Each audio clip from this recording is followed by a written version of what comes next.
how many people were affected and are still suffering from the effects of the typhoon. I was there. I saw firsthand how it is right now, and talagang pati yung mga mayors tuloy-tuloy din yung mga trabaho nila. But the reason why I wanted to touch base with all the mayors is to get from them firsthand yung pinaka-updated saka detailed na mga damage na na-incur sa kanilang mga localities. Are you saying, Mr. Secretary, that so far there is no detailed report from the 3 regions affected by Yolanda? We have Western Visayas, Eastern Visayas, and central part of Central Visayas. There are so many towns and cities in these 3 regions, and hindi pa lahat. Merong mga kinukumpleto pa nila, ina-update nila kasi yung iba siyempre malalayo rin yung mga barangays at hindi pa nila talaga, even NEDA, wala pa talaga yung final na report on the extent of damage.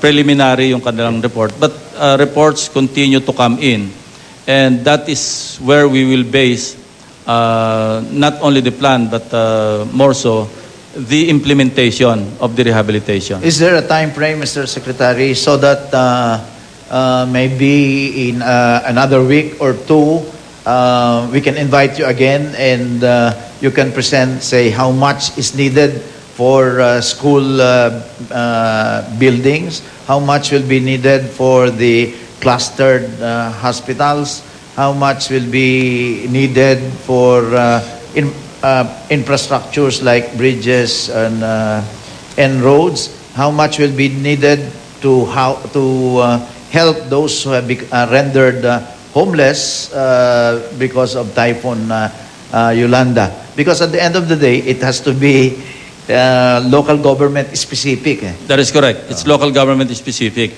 That's the reason why we should coordinate very closely with the LGUs.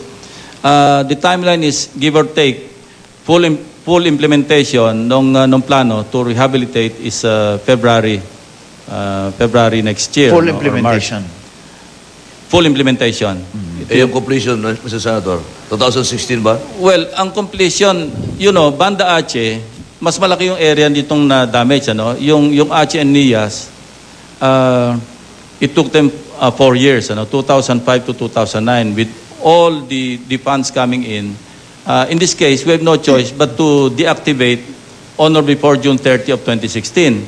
Because pagpalit ng administration, depende na sa appreciation ng bagong leadership kung paano, how to go about continuing the rehabilitation. That's the reason why I'm thinking of maximizing the participation of the private sector, because things will move faster kung private sector yung naandyan sa front line.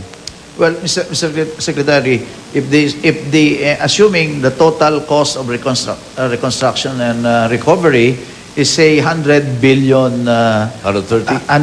billion pesos or maybe 200 billion pesos, there will be a need to identify what portion can be handled by the government and how much can the private sector contribute. That's why I was asking if what is the timeline to be able to determine the total cost, or is it, do I understand it correctly, that even without this preliminary or this estimate, private sector can already move in. Yes, and they can already extend assistance while government is still finalizing the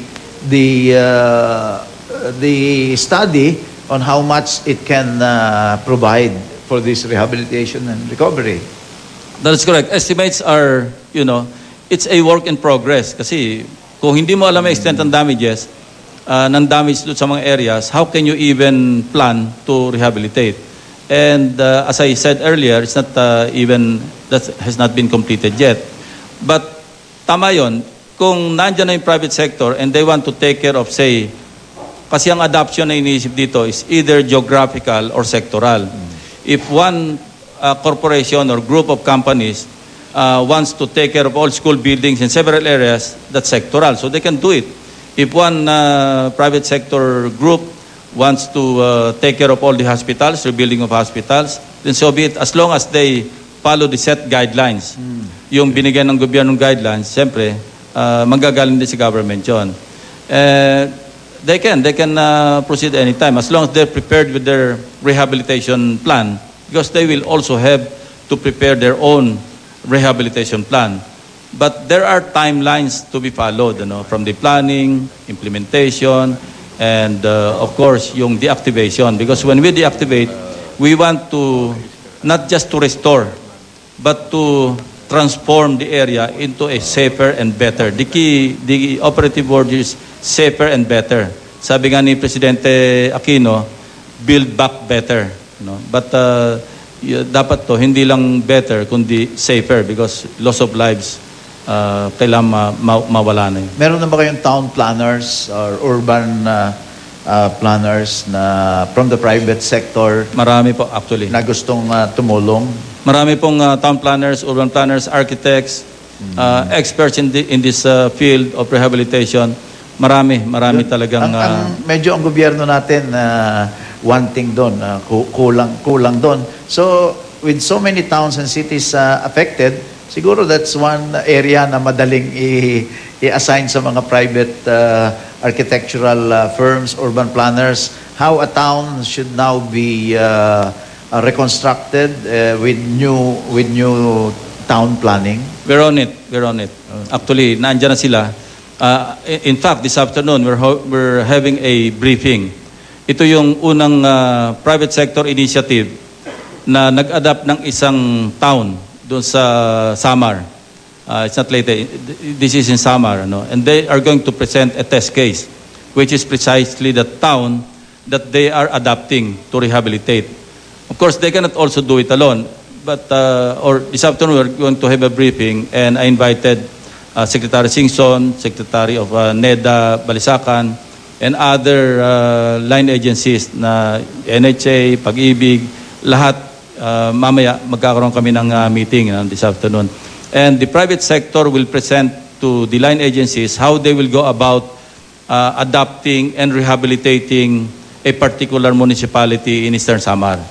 So, parang ito yung test case because napansin ko nga doon sa rehab plan na prepare, but this was prepared before I came in.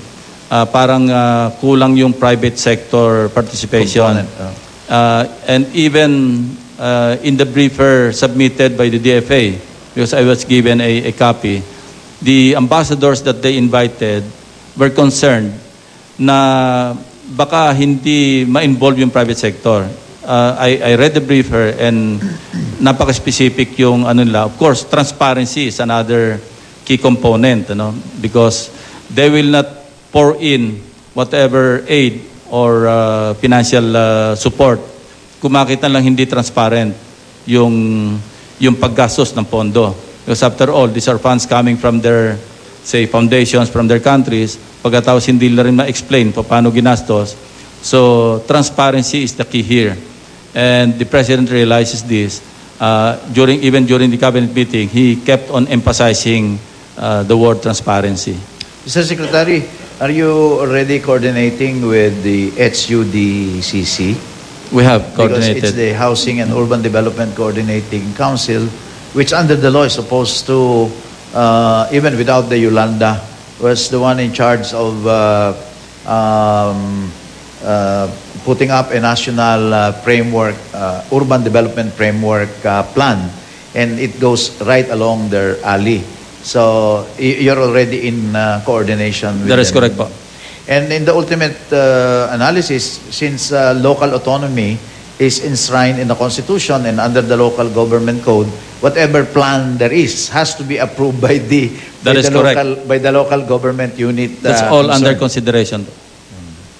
So you're getting the help from the private sector. In fact, yung mga areas na nabisita ko last Friday, when I informed them of the enthusiasm of the private sector, particularly the basis group, they were so enlightened. Tapos they were so happy to hear about it, and they were requesting me to take the cudgels for them to approach these business groups or the top corporations na pwedeng i-adapt yung kanilang areas. Ano? So, gusto talaga nila. Gusto nila rin yung private sector participation kasi malaking bawas sa burden nila yon because they will bring their own. Pag pumasok yung private sector, yung business group, they will bring their own management system, yung kanilang skills, yung kanilang equipment. They can bring them all to those areas and do whatever they want to do to rehabilitate, provided they follow the guidelines set by government. But well, as you said, always subject to the guidelines Of the government. Of the government. Of course, the local government units. Now, after 30 minutes of answer and question, to me, the most important question I'd like to propound to you is this, Mr. Secretary.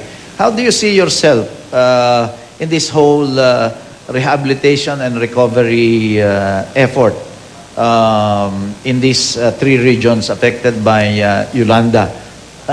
The word czar means the one totally in control. Ano? Ground commander. Ground commander or totally responsible. The biggest challenge here is coordination. How I will be able to coordinate the national government with the local government, with the private sector, with all the line agencies, and the NGOs who want to get involved in the rehabilitation. And mind you, there are so many NGOs and volunteer groups, no, who want to participate. You use the word coordinator. Likened to an orchestra, do you see yourself as the conductor? Yeah. Well, mas maganda na yung coordinator, ano? Kasi pagka conductor, parang ikaw pa rin yung overall in charge. Of course, sa memorandum order, manager and coordinator actually yung term na ginamit doon. But the key here, tulad din doon sa experience doon sa Aceh, is coordination. Okay. Without good coordination, without proper coordination with all the stakeholders, mahirap kasi kailangan systematic at saka orchestrated. Okay. So, kailangan talagang collaborative efforts ang mangyari. So DepEd is there, DPWH is there, DILG is there, HUDCC is there, DSWD, NEDA is there under the law as the overall responsible agency for all recovery and rehabilitation. But you are focused on the Yolanda affected areas. So they have their own plans. And do you see yourself as the one coordinating all of these plans so that there will be beautiful music at the end of all these efforts? That is correct. That is correct.